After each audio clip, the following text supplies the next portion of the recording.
ನಮಸ್ಕಾರ ವೀಕ್ಷಕರೇ, ನೀವು ನೋಡ್ತಾ ಇದ್ರ ವಿಶ್ವಾಣಿ ಟಿವಿ ಸ್ಪೆಷಲ್. ನಾನು ಕೇಶವ ಪ್ರಸಾದ್. ವೀಕ್ಷಕರೇ, ಪ್ರತಿಯೊಬ್ಬರಿಗೂ ಕೂಡ ಯಾವುದೇ ನಗರ ಇರ್ಬೋದು, ಪಟ್ಟಣ ಇರ್ಬೋದು ಅಥವಾ ಹಳ್ಳಿ ಇರ್ಬೋದು, ಯಾವುದೊಂದು ಪ್ರಾಪರ್ಟಿ ಖರೀದಿ ಮಾಡಬೇಕು ಅಂತ ಇರುತ್ತೆ. ಈಗ ಹಳ್ಳಿ ಕಡೆ ಆದರೆ ಒಂದು ತೋಟನೋ ಜಮೀನು ಖರೀದಿ ಮಾಡಬೇಕು ಅಂತ ಇರ್ಬೋದು, ಅಥವಾ ಪಟ್ಟಣ ನಗರಗಳಲ್ಲಿ ಒಂದು ಸೈಟು ಅಥವಾ ಅಪಾರ್ಟ್ಮೆಂಟ್ ಇರ್ಬೋದು, ಅದನ್ನು ಖರೀದಿ ಮಾಡಬೇಕು ಅನ್ನೋಂಥ ಒಂದು ಆಸೆ ಇರುತ್ತೆ. ಅದು ಜೀವಮಾನದ ಒಂದು ಗುರಿಯೂ ಆಗಿರುತ್ತೆ ಎಷ್ಟೋ ಮಂದಿಗೆ. ಹಾಗಾಗಿ ಲಕ್ಷಾಂತರ ಕೋಟ್ಯಾಂತರ ರೂಪಾಯಿ ಇನ್ವೆಸ್ಟ್ಮೆಂಟ್ ಕೂಡ ಮಾಡಬೇಕಾಗುತ್ತೆ.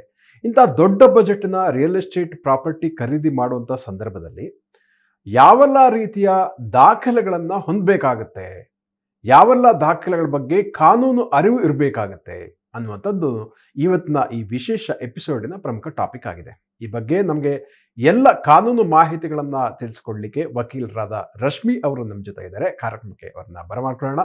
ನಮಸ್ಕಾರ ರಶ್ಮಿ. ನಮಸ್ತೆ ಸರ್. ಅಂದಹಾಗೆ ಇವತ್ತಿನ ಟಾಪಿಕ್ ಬಹಳ ವಿಶೇಷ ಮತ್ತು ಮಹತ್ವದ್ದು ಅಂತ ನಂಗೆ ಅನಿಸ್ತಾ ಇದೆ. ಯಾಕಂದ್ರೆ ಪ್ರತಿಯೊಬ್ಬರು ಕೂಡ ಒಂದಲ್ಲ ಒಂದು ಹಂತದಲ್ಲಿ ಒಂದು ಪ್ರಾಪರ್ಟಿ ಮಾಡಬೇಕು, ಅದು ಸೈಟ್ ಇರ್ಬೋದು, ಜಮೀನು ಇರ್ಬೋದು, ಅಪಾರ್ಟ್ಮೆಂಟ್ ಇರ್ಬೋದು, ಮಾಡ್ಬೇಕನ್ನುವಂಥ ಒಂದು ಟಾರ್ಗೆಟ್, ಒಂದು ಗುರಿ ಇರುತ್ತೆ. ಅದು ಅವರ ಜೀವಮಾನದ ಕನಸು ಆಗಿರುತ್ತೆ ಎಷ್ಟೋ ಮಂದಿಗೆ. ಹಾಗಿರುವಾಗ ಅಷ್ಟೇ ಮುಖ್ಯ ಅದಕ್ಕೆ ಸಂಬಂಧಪಟ್ಟಂತ ದಾಖಲೆಗಳು ಯಾವುದು ಅನ್ನುವಂಥದ್ದು ಮತ್ತು ಕಾನೂನು ಏನು ಹೇಳುತ್ತೆ ಅನ್ನುವಂಥದ್ದು. ಮುಖ್ಯವಾಗಿ ದಾಖಲೆಗಳು ಯಾವುದೆಲ್ಲ ಬೇಕಾಗುತ್ತೆ ಅಂತ ನಮ್ಮ ವೀಕ್ಷಕರಿಗೆ ತಿಳಿಸ್ಕೊಡ್ತೀರಾ ಅಂತ. ಖಂಡಿತ. ಇವಾಗ ಹಳ್ಳಿ ಕಡೆ ಪ್ರಾಪರ್ಟಿ ತಗೋಬೇಕು, ಒಂದು ಜಮೀನು ತಗೋಬೇಕು, ಒಂದು 2 ಎಕರೆ ಜಮೀನು ತಗೋಬೇಕು ಅಂತ ತುಂಬ ಕಷ್ಟ ಬಿದ್ದು ಕೆಲಸ ಮಾಡ್ತಾ ಇರ್ತಾರೆ. ಆ ಮುಖೇನ ನಾನು ಇಷ್ಟು ಕೂಡಿಟ್ಟು ನಾನು ಇಷ್ಟು ಎಕರೆ ಜಮೀನು ತಗೋಬೇಕು, ನನ್ನ ಮಕ್ಳಿಗೊಂದು ಆಧಾರ ಮಾಡಿಡಬೇಕು, ಅಥವಾ ಅವ್ರ ತಂದೆ ಮಾಡಿದ್ರು ಮಾಡಿಲ್ವೋ ಅದೆಲ್ಲ ಒಂದು ಒಂದು ಸ್ವಯಾರ್ಜಿತವಾಗಿ ನಾನೊಂದು ಸಂಪಾದನೆ ಮಾಡಬೇಕು ಅಂತ ಒಂದು ಮನುಷ್ಯಂಗೆ ತುಂಬ ಕೂಡಿಟ್ಟು ಕನಸಿನ ಒಂದು ಜಮೀನು ತಗೋಬೇಕಾದ್ರೆ ಅದು ಇವಾಗ ಲಕ್ಷಾಂಗಟ್ಲೆ ಕೋಟ್ಯಾಂತರ ರೂಪಾಯಿ ಇನ್ವೆಸ್ಟ್ಮೆಂಟ್ ಆಗುತ್ತೆ. ಸೊ ಡೆಫಿನೆಟ್ಲಿ ಒಂದು ಕಾನೂನು ಮುಖಾಂತರ ಅವರು ಒಂದು ಸಲಹೆಗಳನ್ನ ತಗೊಂಡು ಯಾವ್ಯಾವ ದಾಖಲಾತಿಗಳು ಬೇಕು, ಅದು ಏನೇನು ಸೂಕ್ತವಾಗಿರುವಂಥ ದಾಖಲಾತಿಗಳು ಇರಬೇಕು, ನಾನು ಒಂದು ಜಮೀನು ಕೊಡಬೇಕಾದ್ರೆ ಅನ್ನೋ ಒಂದು ಮಾಹಿತಿ ಇಟ್ಕೊಂಡು ಅವರು ಮುಂದುವರೆದು ಕೊಂಡ್ಕೊಂಡಾಗ ಮುಂದೆ ಆಗೋವಂಥ ಅಥವಾ ಲೀಗಲಿ ಫೇಸ್ ಮಾಡೋವಂಥ ಒಂದು ಕಂಡೀಷನ್ಸು ಕಮ್ಮಿ ಆಗುತ್ತೆ, ಸಿಚುವೇಶನ್ಸ್ ಕಮ್ಮಿ ಆಗುತ್ತೆ. ಸೊ ಏನಿರ್ಬೋದು ಡಾಕ್ಯುಮೆಂಟ್ಸು, ಇವಾಗ ನಾನು ಒಂದು 2 ಎಕರೆ ಜಮೀನು ತಗೋಬೇಕು ಇಂಥ ಹಳ್ಳಿಯಲ್ಲಿ, ಅಥವಾ ನಾನು ಹುಟ್ಟಿ ಬೆಳೆದಂಥ ಊರಲ್ಲಿ ಒಂದು ಆಸ್ತಿ ತಗೋಬೇಕು ಅನ್ನೋದು ಒಂದು ಕನಸಿನ ಮಾತದು. ಸೊ ಫಸ್ಟು ಏನು ಮಾಡಬೇಕು, ಅವರು ಒಂದು ಯಾರು ಖರೀದಿ ಮಾಡೋ ಅಂಥ ಒಂದು ಪರ್ಸನ್ ಯಾರಿರ್ತಾರೆ ಅವ್ರ ಹತ್ರ ಎಲ್ಲ ದಾಖಲಾತಿಗಳನ್ನ ತಗೋಬೇಕು. ಅವರು ಒರಿಜಿನಲ್ ಖಂಡಿತ ಅವ್ರನ್ನ ಇನ್ಸ್ಪೆಕ್ಷನ್ ಮಾಡ್ಕೋಬೇಕಾಗತ್ತೆ. ಸೊ ಲ್ಯಾಂಡ್ ಆಫ್ ರೆಕಾರ್ಡ್ಸ್ ತಗೋಬೇಕು. ನೆಕ್ಸ್ಟು ಅವ್ರಿಗೆ ಹೇಗೆ ಬಂತು, ಆ ಪ್ರಾಪರ್ಟಿ ಹೇಗೆ ಬಂತು ಒರಿಜಿನಲಿ ಫ್ರಮ್ 1960s ನಾವು ದಾಖಲಾತಿಗಳನ್ನ ತಗೋಬೇಕಾಗತ್ತೆ. ಸೊ ಆ RTC ಪಾಣಿ ಏನು ಪಾಣಿ ಅಂತ ಏನು ಹೇಳ್ತೀವಿ, ಆ ದಾಖಲಾತಿಗಳು ತಗೋಬೇಕು, MR ತಗೋಬೇಕು. ಸೊ ಇದ್ರ ಮುಖೇನ ಎಲ್ಲ ನಾವು ದಾಖಲಾತಿಗಳನ್ನ ಪರಿಶೀಲನೆ ಮಾಡಿ, ಅವರ ಸಪೋಸ್ ಇವಾಗ ನಾವು ಕೊಂಡ್ಕೊತಾ ಇದ್ದೀವಿ ಅವರ ಒಂದು ಜೀನಿಯಾಲಜಿಕಲ್ ಟ್ರೀ ತಗೋಬೇಕು, ಫ್ಯಾಮಿಲಿ ಟ್ರೀ ತಗೋಬೇಕು, ಅವ್ರಿಗೆ ಎಷ್ಟು ಜನ ಮಕ್ಕಳಿದ್ದಾರೆ, ಯಾರು ಇವಾಗ ಅಡಲ್ಟ್ ಇರ್ತಾರೆ, ಅವರ ಎಲ್ಲ ಒಂದು ಸಿಗ್ನೇಚರ್ಸ್ ಬೇಕಾಗತ್ತೆ. ಸೊ ಮತ್ತೆ ಅವ್ರ ಹತ್ರ ಏನಾದ್ರು ಒಂದು ಆ ಪ್ರಾಪರ್ಟಿ ಯಾವ್ದಾದ್ರು ಬ್ಯಾಂಕ್ಗೆ ಒತ್ತೆ ಇಟ್ಟಿದ್ದಾರಾ, ಮಾರ್ಟ್ಗೇಜ್ ಮಾಡಿದಾರಾ, ಅಥವಾ ಯಾರಿಗಾರು ಅಗ್ರಿಮೆಂಟ್ ಆಫ್ ಸೇಲ್ ಆಗಿದೆಯಾ ಪ್ರೀವಿಯಸ್ಲಿ, ಅದನ್ನೆಲ್ಲ ಚೆಕ್ ಮಾಡ್ಕೋಬೇಕಾಗತ್ತೆ. ಅಥವಾ ಯಾವ್ದಾದ್ರು ಕೋರ್ಟಲ್ಲಿ ಕೇಸ್ ಇದೆಯಾ ಅದ್ರ ಆ ಪ್ರಾಪರ್ಟಿ ರಿಲೇಟೆಡು, ಇದನ್ನೆಲ್ಲ ನಾವು ಚೆಕ್ ಮಾಡಿಕೊಂಡು ಮುಂದುವರಿಯೋದ್ರಿಂದ ತುಂಬ ಕಾನೂನು ಒಂದು ಏನಿದೆ, ಕಾನೂನು ತಜ್ಞರ ಹತ್ರ ಒಂದು ಸಲಹೆ ತಗೊಂಡು ಮುಂದುವರೆದು ಕೊಂಡ್ಕೊಂಡ್ರೆ ತುಂಬ ಸೂಕ್ತ ಅನ್ನೋದು ನನ್ನ ಅಭಿಪ್ರಾಯ. ಸೊ ಇವಾಗ ಹಳ್ಳಿಯಲ್ಲಿ ಒಂದು ಗ್ರಾಮಾಂತರ ಒಂದು ಇದರಲ್ಲಿ ಒಂದು ಜಮೀನು ಕೊಂಡ್ಕೋಬೇಕಂತಂದರೆ ಒಂದು ಮದರ್ ಡೀಡ್ ತೊಗೋಬೇಕಾಗತ್ತೆ. ಆಮೇಲೆ record of rights, land records ತೊಗೊಬೇಕಾಗತ್ತೆ.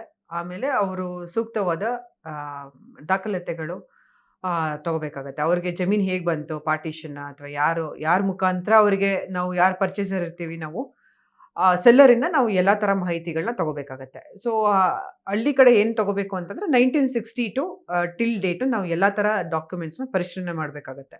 ಹೆಂಗೆ ಅದು ಟೈಟಲ್ ಹೆಂಗೆ ಫ್ಲೋ ಆಯಿತು, ಯಾರಿಂದ ಯಾರಿಗೆ ಬಂತು, ಅವರು ಏನು ಹೆಂಗೆ ಸೇಲ್ ಮಾಡಿದ್ರು. ಆಮೇಲೆ ಸೇಲ್ ಡೀಡಲ್ಲಿ ಕೆಲವೊಂದು ಕನ್ಫರ್ಮೇಷನ್ ಇರೋದಿಲ್ಲ, ಯಾರೋ ಜಿನಾಲಜಿಕಲ್ ಟ್ರೀಯಲ್ಲಿ ಯಾರೋ ಒಬ್ರದ್ದು ಸಿಗ್ನೇಚರ್ ಇಲ್ಲ, ಆವಾಗ ತೊಂದರೆಗಳಾಗೋ ಅಂಥ ಸನ್ನಿವೇಶಗಳು ಬರುತ್ತೆ. ಇದನ್ನೆಲ್ಲ ನಾವು ವೆರಿಫೈ ಮಾಡಿಕೊಂಡು ಒಂದು ಸೂಕ್ತವಾಗಿ ಕಾನೂನಿನ ಒಂದು ಸಲಹೆ ತಗೊಂಡು ಇಷ್ಟು ಡಾಕ್ಯುಮೆಂಟ್ಸ್ನ ಇಟ್ಕೊಂಡು, ಸೊ ಈಗ ಸಪೋಸ್ ಯಾರಿಗೋ ಒಂದು ಬ್ಯಾಂಕಿಗೆ ಒತ್ತೆ ಇಟ್ಟಿರ್ತಾರೆ, ಬಟ್ ಸ್ಟಿಲ್ ಇಲ್ಲಿ ಬಂದು ಸೇಲ್ ಮಾಡ್ಲಿಕ್ಕೆ ಟ್ರೈ ಮಾಡ್ತಿರ್ತಾರೆ. ಆ ಥರದನ್ನೆಲ್ಲ ನಾವು ತಡೆಗಟ್ಬೋದು. ಅದನ್ನೆಲ್ಲ ನಾವು ಕೆಲವೊಂದು ಮಾರ್ಗಗಳಿದ್ದಾವೆ, ಅದನ್ನು ನಾವು ಸಬ್ ರಿಜಿಸ್ಟರ್ ಆಗ್ಬೋದು, ಅಲ್ಲಿ ಒಂದು ಸೂಕ್ತ ಮಾಹಿತಿ ತಗೊಂಡು ಯಾರು ಲೀಗಲ್ ಒಪಿನಿಯನ್ ತಗೊಂಡು ಅವರಿಗೆ ಎಲ್ಲ ಥರ ಒಂದು ಆಕ್ಸೆಸ್ ಇರುತ್ತೆ. ಯಾವುದನ್ನ ಎಲ್ಲಿ ಯಾವ ಥರ ತಗೋಬೇಕು, ಯಾವ ಥರ ಡಾಕ್ಯುಮೆಂಟ್ಸ್‌ನ ಒದಗಿಸ್ಬೇಕು ಅನ್ನೋ ಒಂದು ಪರಿಪೂರ್ಣ ಮಾಹಿತಿ ಇಟ್ಕೊಂಡು ಕೊಂಡ್ಕೊಂಡ್ರೆ ಸೂಕ್ತ ಹಳ್ಳಿ ಕಡೆ. ಸೊ ಇನ್ನೊಂದು ಬಂದು ಇವಾಗ ಸಿಟಿ ಕಡೆನೂ ಎಲ್ಲರೂ ಅದೊಂದು ಕನಸಿನ ಮಾತೆ. ಒಂದು ಪ್ರಾಪರ್ಟಿ ತಗೋಬೇಕು. ಸೊ ನಾವು ಒಂದು ಸ್ವಂತ ಮನೇಲಿರಬೇಕು ಅನ್ನೋದು ಒಂದು ಎಲ್ಲರ ಕನಸಾಗಿರುತ್ತೆ. ಸೊ ಈ ಕೋಟ್ಯಾಂತರ ರೂಪಾಯಿ ಇನ್ವೆಸ್ಟ್ ಮಾಡುವಾಗ ಒಂದು ಸೂಕ್ತವಾದ ಒಂದು ಸಲಹೆ ತಗೊಂಡು ಡಾಕ್ಯುಮೆಂಟ್ಸ್ ವೆರಿಫೈ ಮಾಡಿಕೊಂಡು ಇವಾಗೆಲ್ಲ ಲೇಔಟ್ಸ್ ಆಗಿದೆ. ಇವಾಗ BDA ಇಂದ ಲೇಔಟ್ಸ್ ಆಯಿತು. ಆ BDAಯಲ್ಲಿ ಅಪ್ಲೈ ಮಾಡಿ ತೊಗೊಂಡಿರೋಂಥದ್ದು. ಹೆಂಗೆ ಅವರು ಯಾವ್ದು ಲ್ಯಾಂಡ್‌ನ ಹೆಂಗೆ ಅಕ್ವೈರ್ ಮಾಡಿಕೊಂಡು how many acres was acquired, ಅವ್ರಿಗೆ ಹೆಂಗೆ ಸೇಲ್ ಡೀಡ್ ಆಯಿತು BDA ಇಂದ. ಸೊ ವಾಸ್ ಇಟ್ ಒರಿಜಿನಲ್ ಓನರ್ಸಿಂದ ಹೆಂಗೆ ಲೇಔಟ್ ಫಾರ್ಮ್ ಆಯಿತು, ಸ್ಯಾಂಕ್ಷನ್ ಲೇಔಟ್ ತೊಗೊಬೇಕಾಗತ್ತೆ. Layout is one very important document. ಆಮೇಲೆ ಮದರ್ ಡೀಡು, ಆಮೇಲೆ EC ತೊಗೊಬೇಕಾಗತ್ತೆ ಫ್ರಮ್ 2004 ಟಿಲ್ ಡೇಟ್ ಅಥವಾ ಪ್ರೀವಿಯಸ್ ರೆಕಾರ್ಡ್ಸ್ ಏನಿರುತ್ತೆ. ಈ ಥರದನ್ನೆಲ್ಲ ತೊಗೊಂಡು ಪರಿಪೂರ್ಣವಾಗಿ ಒಂದು documents title of the property flow ಕರೆಕ್ಟಾಗಿದ್ದಾಗ, ಎಲ್ಲ ಡಾಕ್ಯುಮೆಂಟ್ಸು ಕರೆಕ್ಟಾಗಿದ್ದಾಗ ನಾವು ಹೋಗಿ ಇನ್ವೆಸ್ಟ್ಮೆಂಟ್ ಮಾಡೋದ್ರಲ್ಲಿ ಒಂದು ವ್ಯಾಲಿಡ್ ಪೊಸೆಷನ್ ನಾವು ತೊಗೊಳಕ್ಕೆ ಅನುಕೂಲ ಆಗುತ್ತೆ. ಸೊ ಮತ್ತೆ ಒಂದು ಅಪಾರ್ಟ್ಮೆಂಟ್ ತೊಗೋಬೇಕು. ಅಪಾರ್ಟ್ಮೆಂಟಲ್ಲಿ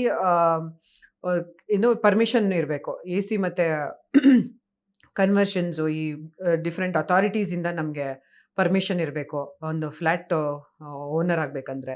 ಆಮೇಲೆ ಎಲ್ಲ ಥರ ಪರ್ಮಿಷನ್ಸು ಸೂಕ್ತವಾಗಿ ತಗೊಂಡು ಅದು ಒಂದು ಡಾಕ್ಯುಮೆಂಟ್ಸು ಏನಿರುತ್ತೆ, ನಾನು ಜಸ್ಟ್ ನಾವು ಹೇಳ್ದಂಗೆ. ಸೊ ಎಲ್ಲ ಥರ ಡಾಕ್ಯುಮೆಂಟ್ಸು ಲೈಕ್ JDA ಇರುತ್ತೆ, joint development agreement between the ಆ ಸೊಸೈಟಿ ಫಾರ್ಮ್ ಮಾಡಿ ಒಂದು ಫ್ಲ್ಯಾಟ್‌ನ ಮಾಡುವಾಗ ಏನು ರಿಜಿಸ್ಟರ್ ಆಗಿರ್ತಾರ ರೇರರ್ ರಿಜಿಸ್ಟ್ರೇಷನ್ ಇರಬೇಕಾಗತ್ತೆ. ಸುಮಾರು ಈ ಥರ ಇಲಾಖೆಗಳಿಂದ ರಿಜಿಸ್ಟ್ರೇಷನ್ಸ್ ಎಲ್ಲ ಮಾಡಿಕೊಂಡು ಸೂಕ್ತವಾಗಿ ಒಂದು ಡಾಕ್ಯುಮೆಂಟೇಷನ್ ಮಾಡಿ ಕೊಂಡ್ಕೊಂಡಾಗ ಖಂಡಿತ ಅದು ಮುಂದೆ ತೊಂದರೆಗಳು ಕಮ್ಮಿ ಆಗತ್ತೆ. ಮೇಡಮ್, ಇವಾಗ ಏನಾಗುತ್ತೆ ಅಂದರೆ ಎಷ್ಟೋ ಕಡೆ ಒಂದೇ ಸೈಟನ್ನು 16 ಮಂದಿಗೆ ರಿಜಿಸ್ಟರ್ ಮಾಡಿ ಅವರು ತಗೊಂಡು ತೊಂದರೆಗೆ ಸಿಕ್ಕಾಕೊಂಡಿದ್ದು, ಆಮೇಲೆ ಕೋರ್ಟ್ ಕೇಸ್ ಆಗುವಂಥದ್ದು ಈ ಥರ ಎಲ್ಲ ಆಗುತ್ತೆ.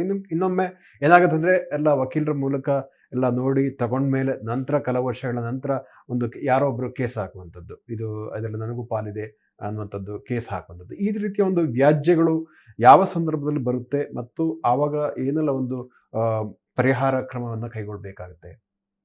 ಸೊ ಇವಾಗ ಕಾನೂನು ತಜ್ಞರಿಂದ ಒಂದು ಸಲಹೆ ತಗೊಂಡು ಎಲ್ಲ ಮುಂದುವರೆದಾಗ ಈ ಥರ ಒಂದು ಸಿಚುವೇಶನ್ ಬರೋದು ಕಮ್ಮಿ ಆಗತ್ತೆ.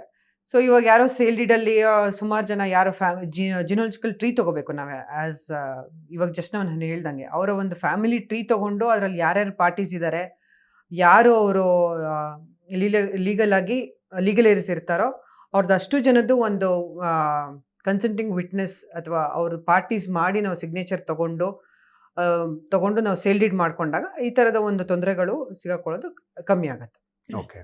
ನಮ್ಮ ವೀಕ್ಷಕರಿಗೆ ಇಷ್ಟು ಹೊತ್ತು ಸೈಟ್ ಇರ್ಬೋದು, ಅಪಾರ್ಟ್ಮೆಂಟ್ ಇರ್ಬೋದು, ಜಮೀನು ಇರ್ಬೋದು, ಈ 3 ಕ್ಯಾಟಗರಿಯಲ್ಲಿ ಪ್ರಾಪರ್ಟಿನ ಹೇಗೆ ಬೈ ಮಾಡಬೇಕು ಅಂದರೆ ಅದಕ್ಕೆ ಸಂಬಂಧಪಟ್ಟಂತಹ ಕಾನೂನು ಡಾಕ್ಯುಮೆಂಟ್ ಏನು ಬೇಕಾಗುತ್ತೆ ಅದರ ಬಗ್ಗೆ ಸಾಕಷ್ಟು ವಿಷಯಗಳನ್ನು ತಿಳಿಸೋದಕ್ಕಾಗಿ ಧನ್ಯವಾದಗಳು ಮೇಡಮ್. Thank you sir. ವೀಕ್ಷಕರೇ, ಇಂತಹ ಮತ್ತಷ್ಟು ಉಪಯುಕ್ತ ಮಾಹಿತಿಗಳಿಗೋಸ್ಕರ ವಿಶ್ವವಾಣಿ TV ಸ್ಪೆಷಲ್ ವಾಹಿನಿಯನ್ನು ವೀಕ್ಷಿಸಿ ಹಾಗೂ ಸಬ್ಸ್ಕ್ರೈಬ್ ಮಾಡಿ. ವಂದನೆಗಳು.